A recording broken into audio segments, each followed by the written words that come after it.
It was the kind of cold night that strips a city down to its bones. When the lights went out, some people found fear. Others found shelter, and two strangers found each other in the dark, where no one was supposed to see. 10 p.m. The Nocturne Cafe sat on the corner of 5th and Madison like a small island of warmth in a freezing sea. Outside, snow fell in sheets so thick you could barely see across the street. The wind howled against the windows, rattling them in their frames. Jenny sat in the back booth nursing cold coffee she had ordered 2 hours ago. She wore a dark coat that had seen better days, and her hands were wrapped around the cup more for warmth than for anything else. Through the front window, she watched the occasional taxi struggle past, its headlights barely cutting through the white chaos. She was waiting for someone who would never come. The cafe was nearly empty. A couple in their 60s occupied a table near the window, speaking in low voices about something that made them both look sad. The owner, a thin man named Frank who had been running this place since the 70s, moved slowly behind the counter, wiping down the same spot on the marble for the 5th time in as many minutes. The bell above the door chimed as a man entered, stomping snow from his boots. He was tall, maybe early 30s, with dark hair still wet from the storm. His coat was expensive but rumpled, and there was something in his face that suggested he too was running from something. He ordered black coffee and took a seat at the counter, his back to the rest of the cafe. Jenny watched him for a moment, then looked away. In a city like this, and a night like this, everyone was running from something. 11 p.m. The storm had gotten worse. Frank had stopped pretending to clean things, and now just stood behind the counter with his arms crossed, staring out at the snow. The couple by the window had finished their meal and paid their bill, but neither of them seemed eager to venture back into the blizzard. They stayed anyway, talking quietly, their fingers occasionally touching across the table. The man at the counter had ordered a second coffee. He was reading a newspaper from that morning, but Jenny noticed he kept reading the same paragraph over and over again. His jaw was clenched. His left hand, the one holding the newspaper, trembled slightly. Jenny decided she should go. She had been here long enough. David was not coming, and sitting in this cafe waiting for a man who had chosen someone else was its own special kind of torture. She gathered her coat and reached for her wallet. Then was when the sirens started. They were close, impossibly close, and they were moving fast. 2 of them, maybe 3. Frank looked up from his spot behind the counter, his expression shifting from boredom to something more alert. The couple by the window pressed closer together. The man at the counter slowly folded his newspaper. The sirens passed the cafe, heading west, and then suddenly they stopped. The absence of sound was almost worse than the noise itself. Everyone in the cafe remained perfectly still, as if sound might resume if anyone dared to move. Then came the shouting. Distant but distinct. A man's voice. Then another. Then the sound of something breaking, like glass or a window shattering. Frank moved to the door and locked it. He did it slowly, deliberately, and no one objected. Midnight. The shouting had moved closer. It was outside now, maybe 2 blocks away, maybe less. It was hard to tell in the snow. The man at the counter had stood up and moved to the front window, standing just back from the glass so he could see without being seen. Jenny found herself standing too, though she did not remember deciding to do so. One of the sirens had started again, briefly, then stopped. There was the sound of a police megaphone, its words distorted and unclear. Then the sirens again, this time 2 of them, heading in different directions. Frank turned off most of the lights in the cafe. He left only the one above the counter and the small lights under the shelves. The darkness made everything feel smaller, more intimate, more frightening. The couple by the window had finally stood up, and the woman was holding onto the man's arm very tightly. Frank went back behind the counter and picked up the telephone, dialed, listened, and then slowly replaced the receiver. He did not say anything. He did not need to. The phones were not working. The man by the window turned away and looked at Jenny. They made eye contact for the first time. There was something in his eyes that made her understand, suddenly, that he was not here by accident, that whatever was happening outside was somehow connected to him. She felt her stomach tighten, but she did not look away. The couple moved toward the back of the cafe, as if distance from the front windows would somehow make them safer. Frank remained behind the counter, his hand moving under the register where, Jenny assumed, he kept something for protection. 12:30 a.m. They came without warning. 4 police cars, their lights off, their sirens silent. Jenny only saw them because the man by the window had suddenly tensed, had pressed himself back against the wall, and she had looked up in time to catch the movement of a car passing the glass. The shouting started immediately. It was not the organized shout of police conducting a proper arrest. It was raw, angry, chaotic. Someone was yelling profanities. Someone else was screaming for help. Then came the sound of batons hitting something solid. "4!" Someone. The sound was exactly the same either way. Frank moved quickly to the back door and unlocked it. Nobody asked him to do this.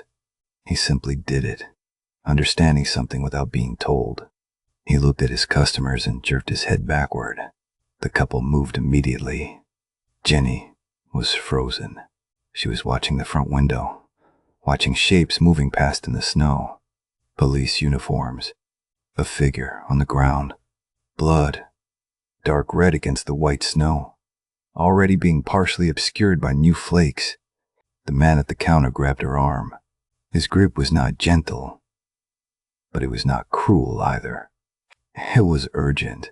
His eyes met hers and he did not need to speak. The message was clear. Run. Frank was already at the back door, waving them through. The couple had disappeared into the alley beyond. The man still had Jenny's arm, and he was pulling her toward the back of the cafe. That was when the front window exploded. The sound was tremendous.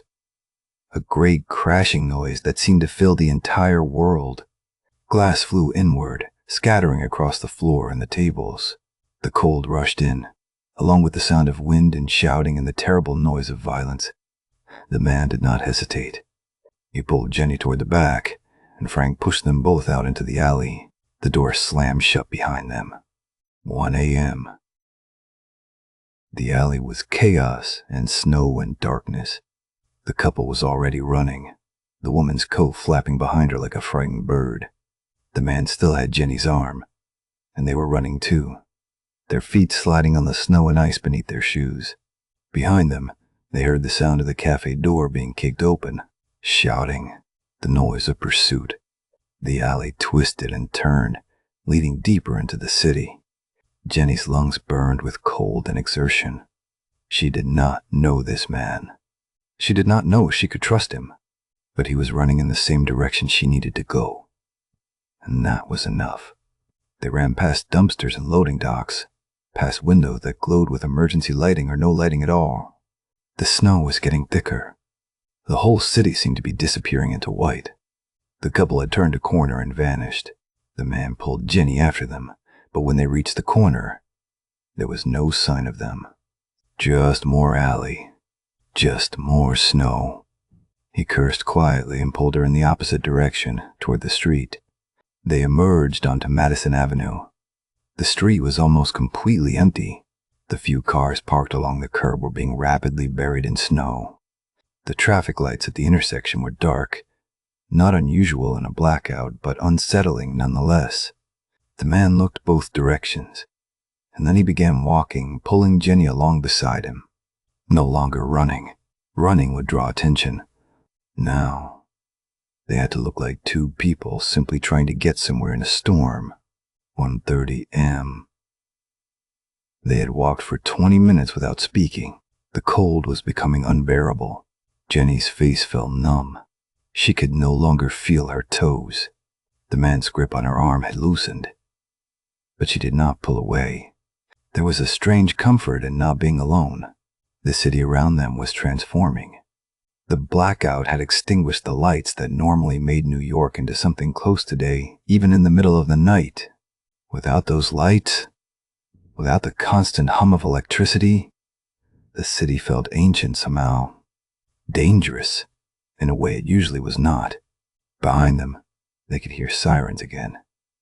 But they were distant now, far enough away that it was hard to tell if the sirens were coming closer or going farther. The man led her into a building that was technically closed, a small hotel or maybe a motel of the kind that rented rooms by the hour and did not ask questions. But the door was unlocked. Most doors were unlocked in a blackout, Jenny realized, when electronically controlled locks became useless. They stepped into the lobby, which was illuminated only by the emergency lighting near the stairwells. No one was working the desk. The place seemed abandoned. The man was looking at her for the first time since they had run from the cafe. His dark eyes were sharp, intelligent, wary. "Who are you?" Jenny wanted to ask, but instead she said, "I cannot feel my hands." He understood immediately. He led her toward the stairs and they climbed to the second floor. The hallway was dim and cold, but slightly less cold than the street. He tried doors until he found one that opened. It was a room that appeared not to have been entered in quite some time. Dust covered the surfaces, but it had a bed and a window that overlooked the alley below. And when he locked the door behind them, the sound of sirens became muffled and distant. 2 a.m. The blackout struck at 2 o'clock. Exactly, though neither of them knew it yet. The emergency lighting in the hallway simply went out. The distant sound of car horns and sirens, which had been cutting through the night, suddenly ceased. The city, already dark, went darker. It was as if the world had held its breath. In the room, they could not see much of anything. The man moved carefully to the window. The streets below, which had been barely visible in the dim glow of emergency lights and distant street lamps, were now completely dark. It was a darkness so complete that it seemed to have texture. They were in the blackout, though neither of them knew it yet. Jenny sat on the edge of the bed because she was shaking too badly to stand. The adrenaline was wearing off, and the cold was moving in to fill the space it left behind. She did not cry, though part of her wanted to. She had come to this city to meet a man who loved someone else. She had been waiting in a cafe for a man who had not the decency to call. And now she was in a dark room in a condemned hotel with a stranger who might have been running from police or who might have been running toward them. Either way, her carefully planned life had collapsed into chaos. The man seemed to read her thoughts. He removed his coat and draped it across her shoulders. The warmth was immediate and overwhelming. She almost sobbed at the feeling of heat returning to her body. "Thank you," she whispered. He nodded. He did not seem to want to talk. That was fine. Jenny had had enough of talking. Talking had been her entire relationship with David. Talking and promising and waiting. They sat in silence for a long time. Outside, the wind continued to howl. The snow continued to fall. The city lay dark and still around them, its electricity cut off, its phones silent, its cameras powerless. 2:30 a.m. His name was Daniel, he finally told her. That was all he offered. No last name, no explanation, no story about why he'd been in the cafe or why the police had been shouting his name into the snow. Hers was Jenny. She volunteered no last name either, no story, no explanation. They seemed to have silently agreed that certain information was better left unspoken. The cold was becoming a problem. Without power, without heat, the temperature in the room was dropping steadily. Jenny's shivering had evolved into something more violent, her body spending energy to try to maintain its core temperature. Daniel had removed his sweater and wrapped it around her as well. But even with his coat and his sweater, she was still shaking. He moved across the room and felt along the wall until he found the heating unit. He manipulated it blindly, trying to find some way to trigger heat. Nothing happened. The blackout had made the system useless. "You need to move," he said finally, "to keep your blood circulating. The shivering will stop if you keep moving." So they walked, back and forth across the small room, from the window to the door and back again. In the darkness, it was like walking through a void. There was nothing to see, no visual reference point. The only reality was the feel of the floor beneath their feet, the sound of wind, the sensation of cold pressing in from every direction. After a while, they stopped talking about the cold and started talking about other things. She asked him questions and he answered them, but never with detail, never with anything that could be considered a full truth. She told him about David, about coming to New York to see him, about how she had walked into that cafe already heartbroken. "I am sorry," Daniel said. "Do not be," Jenny replied. "I was foolish. He was always going to disappoint me. Sometimes that is the only way to learn," Daniel said. She could not see his face in the darkness, but she thought he was smiling slightly when he said this. She thought she could hear it in his voice. 3 a.m. They were still walking, but now they were walking closer together.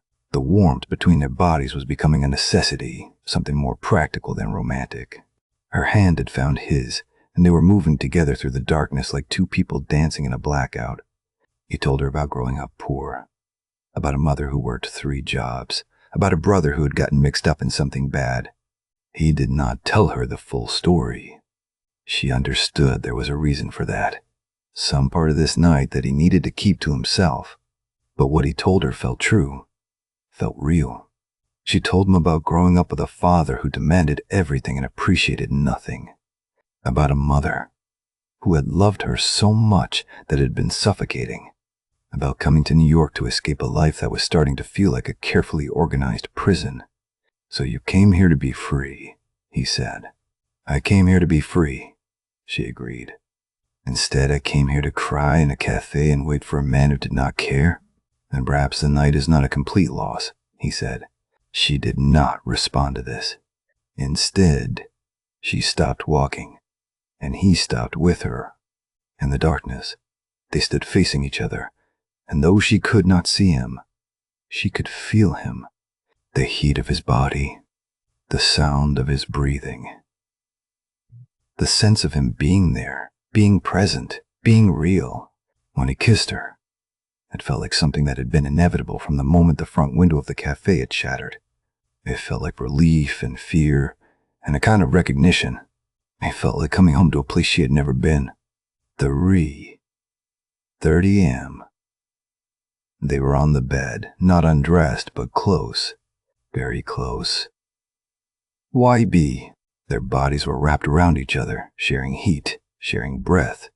The cold still pressed in from the edges, but in the center where they were, there was warmth. There was something that felt like safety. She asked him if he had killed anyone. He did not answer immediately. When he finally did, he said, "Not anyone who did not deserve it." That was not quite an answer, but it was close enough. She decided she did not want to know more. That part of him, the part that was connected to the violence they had seen, the part that had made them run into the blizzard, that part was separate from this, from them. What will happen when the power comes back?" she asked. "I do not know," he said. "I will have to leave. There will be people looking for me. They will have photographs, descriptions. When the cameras come back online, when the phones work again, the hunt will become much more serious. Where will you go?" "I do not know that either." "Far from here. Somewhere they will not think to look." She was quiet for a long time. She wanted to ask him to take her with him. She wanted to ask him to promise he would come back, that this was not just a night of refuge, but the beginning of something. But she had learned with David that promises were fragile things, easily broken by morning light. So instead, she said nothing. She simply held him and let him hold her and tried to pretend that this night could last forever. 4 a.m. The snow had finally stopped. Through the window, they could see the sky beginning to change, the deep black becoming a slightly lighter black. a dark blue. Snow clouds still covered everything, but there was movement now. Subtle shifts in the darkness that suggested the approach of dawn. Daniel was asleep, his head against her chest, his breathing deep and even. She did not sleep. She stayed awake and held him and listened to the wind, which had also begun to die down. The city outside was still dark, still without power, still in that strange state of being completely cut off. But she knew it would not last. She knew that morning would come, that power would be restored, that all the cameras and phones and systems that had been rendered useless would come back to life. And then he would have to leave. She thought about David, about how much time she had wasted on a man who had never really been present for her. She thought about how it had taken a night of violence and chaos to show her what it actually felt like to be truly seen by someone. How strange it was that it had taken a blackout to illuminate her life. When the first hints of gray began to appear in the sky, she gently disentangled herself from him. He woke, disoriented, reaching for her. "It is almost morning," she said. He understood. Of course he understood. He had always known this was temporary. They got dressed. They did not talk about what came next. They moved slowly, carefully, as if speed might shatter the fragile thing they had built in the darkness. When they reached the door, he took her hand one more time. 5 a.m. They stood in the hallway of the dark hotel, listening. Somewhere in the building, someone was awake. The floorboard creaked. Water ran briefly in a pipe. The world was waking up. The stairs led down to the lobby. Through the windows, the sky was now a deep gray, and shapes were beginning to take form. The street outside was buried in snow, peaceful and silent. It looked like a place where nothing had ever happened, where no one had ever run in fear through the night. Daniel held her face in his hands and kissed her. It was not like the kiss in the darkness. It was softer, sadder, full of goodbye. "I do not even know your last name," she said. "No," he agreed. "You do not. Will I see you again?" "You might see my name in the newspaper," he said. "In a few days, maybe a few weeks. And when you do, you will know I made it far enough. And that might have to be enough." Then he was gone, moving down the stairs without looking back. She wanted to call after him, to stop him, to insist on something more concrete than hope. But she did not. She simply stood in the hallway of the dark hotel and listened as his footsteps faded and the front door opened and closed. 5:30 a.m. The lights came back on suddenly, all at once. It was like the entire city taking a breath at the same time. In the hallway, the emergency lighting suddenly shone with unexpected brightness. Below, the streets began to glow as traffic lights cycled through their programs and street lamps flickered to life. Jenny walked down the stairs and out into the morning. The storm was passing. To the east, where the sun was rising, the sky was beginning to lighten. The snow continued to fall, but more gently now, almost tentatively, as if the worst had passed. She did not go back to the cafe. She did not try to find Daniel. She understood that some stories were meant to end in darkness, when cameras were not recording and phones could not reach you. When the morning came, it was time to let them go. The streets of New York were already beginning to fill with people emerging from their homes and shelters. Workers and police and ordinary citizens were beginning to assess the damage from the night. A few blocks away, she could hear sirens again, and they were no longer frightening. They were simply the sound of the city returning to normal. She walked toward her hotel, which was many blocks away. With each step, she felt the night receding behind her. By the time she reached her room, by the time she showered and changed into clean clothes, it would have the quality of a dream, something that might not have happened at all. But when she turned on the television later that afternoon, when the news came on and they began reporting on the events of the blackout, she saw the face. They did not name him, not yet, but they were looking for him. police, and federal agents and various officials.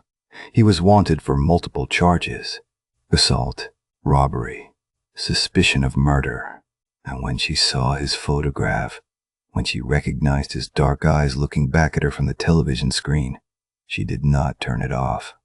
She watched the entire report, committing the details to memory. Not because she would tell anyone. She would never tell anyone. But because she wanted to remember that he had existed, that the night had been real, that for a few hours in the darkness, she had been truly seen by another human being. She stayed in New York for another week, but she did not see him again. He had kept his promise. He had made it far enough. He had made it far enough, and on the day she flew back home, she checked the newspaper one more time. There was a small article about a man matching his description being spotted in Chicago. Another article mentioned sightings in Philadelphia. He was moving, running, disappearing into the large, dark places between cities where cameras did not see and phones did not reach. She folded up the newspapers and put them in her suitcase. She would keep them for a very long time, not as evidence of anything, not as proof, just as a way to remember that once, in the cold and the dark and the chaos of a New York blizzard, she had been exactly where she needed to be. And sometimes, years later, when she would read about crimes or see a photograph of a man who resembled him, she would wonder if he was still running, if he had ever found a place where he could stop, if he ever thought about her, about the night in the blackout, about the moment in the darkness when two broken people had found each other and, for a few hours, fixed something that had been wrong in both of them. But these were things she would never know, and perhaps that was exactly as it should be. Some stories were meant to remain incomplete. Some truths were better left unspoken. The blizzard had passed. The city had returned to normal. And in the morning light, in the ordinary daylight of an ordinary city, the night felt impossible. But it had happened. She knew it had happened, and she would carry it with her for the rest of her life. The end.